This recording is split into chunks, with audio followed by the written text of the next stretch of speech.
Have you ever looked at a film, read what it's about, and questioned why it was ever made into a movie? Yeah, me too. And this is a prime example of one of those films. This is 2019's The Drone, and it has a surprising 80% on Rotten Tomatoes. We might be in for a surprise with this one. Spoiler alert, this is definitely just my opinion. And links to the film are in the description for anyone that wants to try it out themselves. We open up to a woman coming out in the middle of the night. She throws her purse and mail down on the table, then she heads over to turn on the radio. Then the reporters start talking about how 3 women have gone missing, thanks to someone that's been spying on them with a drone. The woman continues to undress, and we see that a drone is spying through her window. After she thinks she hears something, she closes her window and the drone flies away.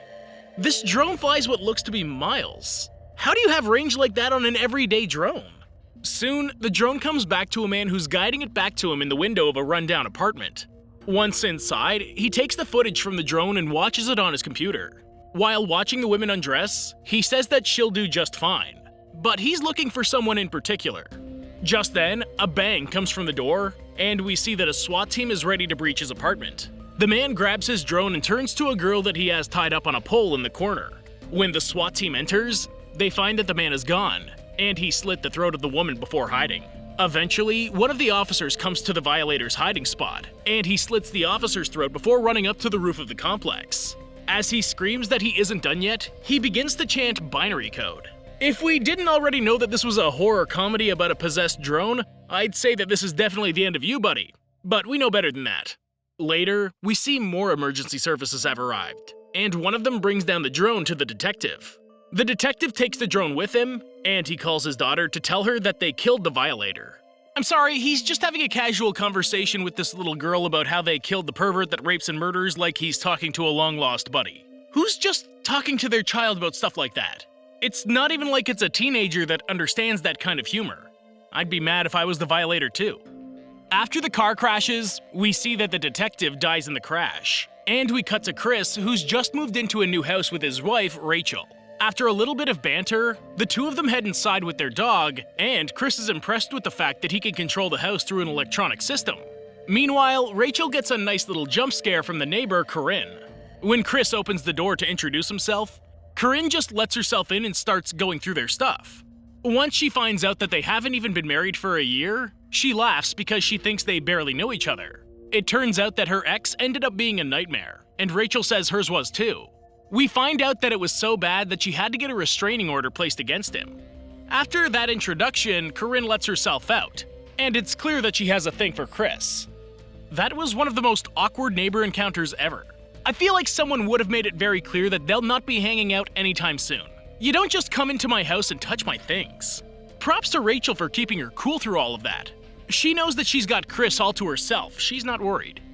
Soon, we see that the drone finds its way to their trash, and it shuts down on top of the can.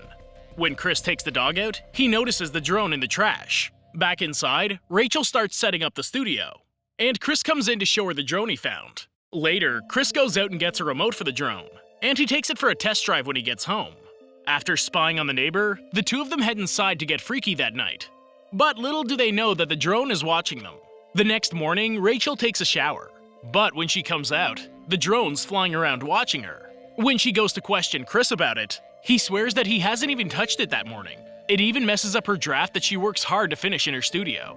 Why do you even have that thing in your studio? It just freaked you out earlier, and you don't even like it. Why are you keeping it with you like it's a new puppy?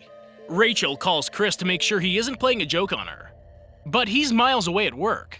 She sets it on the counter in the living room, and she goes back to the studio to try and fix her draft.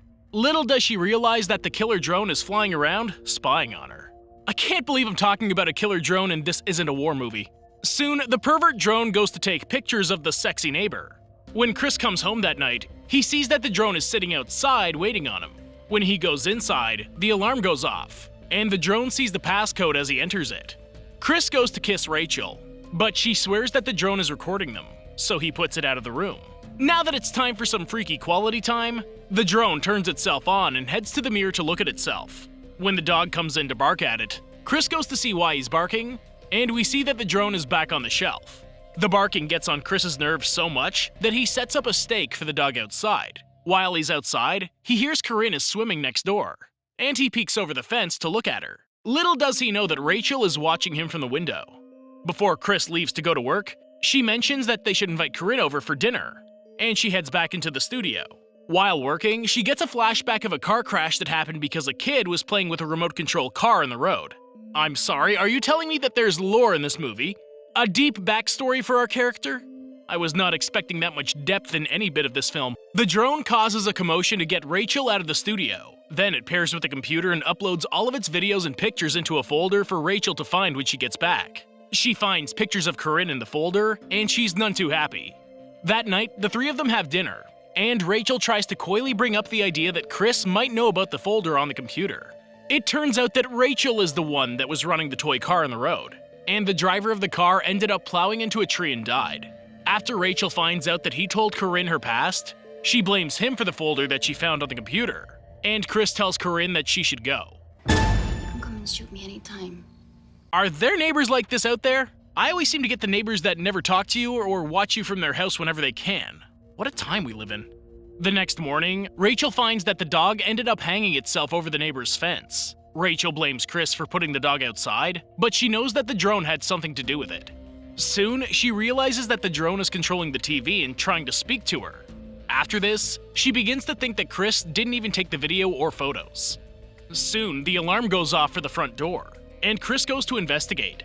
He gets locked outside, and Rachel comes face to face with the self-flying drone. After the drone smashes into the door, the lockdown lifts, and Chris believes everything Rachel tells him now. I'm sorry, seeing the pictures and the video on the computer wasn't enough to sell you on a possessed drone? I would have been calling Ghostbusters at that point, because there's definitely something strange in the neighborhood. The next day, Chris goes to the hobby store to ask about why the drone might be moving on its own, and the salesman mentions that other electronics in the house might be interfering. When he realizes that the remote actually isn't paired with the drone, he mentions that it shouldn't even be flying at all. After he starts to drive home with the drone, he catches the eye of another woman in the car next to him. When the drone notices that he's checking out the woman, it starts to interfere with the car. It eventually takes complete control and almost succeeds in killing him. Throw it away! Why are we even trying to fix it? Just throw it away! Begone, foul drone! That night, Corinne's dancing around her house without a care in the world. But little does she know that the drone is stalking her. The next morning, Rachel calls Chris to the balcony, and they watch as an ambulance takes Corinne away in a body bag. Soon, their doorbell rings, and two detectives ask Chris to come to the station with them. Rachel tries to tell him that he doesn't have to, but Chris feels as though he has nothing to hide, so he goes with the detectives. After they leave, Rachel goes to the studio to erase the pictures of Corinne. Sure enough, the detectives seem to have an email from Chris that shows the pictures from his computer. That night, Rachel rushes to the station and yells about the drone to the detective, who obviously doesn't believe her. On her drive home, we see that the drone is still following her. When she gets home, a romantic house is prepared for her. You gotta give the drone credit. People wait their whole lives for someone to be that romantic. The drone also pulls her hair and records her. That's a special kind of person. After the drone gets a little too close to Rachel's face, she grabs it and throws it to the ground, before she stomps it over and over. When she realizes that the drone is broken, she runs out of the house and stays in a hotel for the night. The next morning, she goes to meet Chris as he's released from jail, and she tells him the news. While he's happy that she's safe, a broken drone doesn't really help his case for being accused of murder. They rush back to the house to look for the drone, but all they find are pieces of the undercarriage and the camera lens. They search the entire house, but they find nothing. They turn to calling an investigator out to their house, and that's where we meet Dominic Baker. They figured that he wouldn't believe them, so they explain that they just really need him to find the drone. After he finds a serial number in the wreckage, he leaves to find out information. That night, Rachel thinks that Chris is trying to get frisky with her under the sheets, but she finds out that he's not even in the room. So cheesy, but I still chuckled at it. I have to admit that every bit of this movie's ridiculous, but I'm still thoroughly entertained. When she wakes up from the dream, she ends up being in another dream where the drone is next to her, and she snaps herself out of that dream too. The next morning, we hear the drone is in someone else's apartment, and it's only after the man shoots at the drone that he realizes that it's actually his brother in the drone. This is Richie, and he ends up helping to fix the drone and make it new and improved. That night, Chris changes the password on all of the security protocols, and he gets a call from Dominic, who says that his tech friends have traced the GPS on the drone. Little does he know that it's just on the other side of the wall. This is a little bit more than I planned on subjecting myself to today. The next day, Chris tries to get in contact with Dominic, but there's no answer until he gets a picture of Dominic's bare butt. They assume that the drone knows that they're tracking it now, so they get the last known location that Dominic had tracked it to. When they get to Richie's apartment and ask about the drone, they see that he has all of his tools out. While Rachel distracts him, she grabs a few pieces off of the counter, but she sees the picture of Richie and his brother. Richie attacks both of them, but Chris ends up drilling him with a drill. Talk about function. Rachel grabs a hold of his leg, and Richie falls back and hits his head. When Rachel and Chris get in the car to go back home, she tells him that she knows exactly who's in the drone. Ramsey, like your ex-Ramsey, the pervert? He's the drone. Go figure. She went from being with a perverted psycho killer to being with a 5-star model photographer? That's one hell of a leap. After they get back home, Chris tells Rachel to pack up, but it's too late. The drone's already there.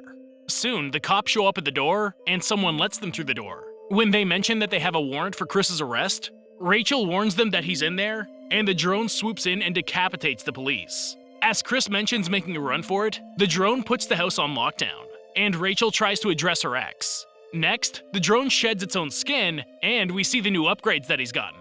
When the drone goes to attack Chris, Rachel grabs Chris's old drone and distracts the drone long enough to make a break upstairs.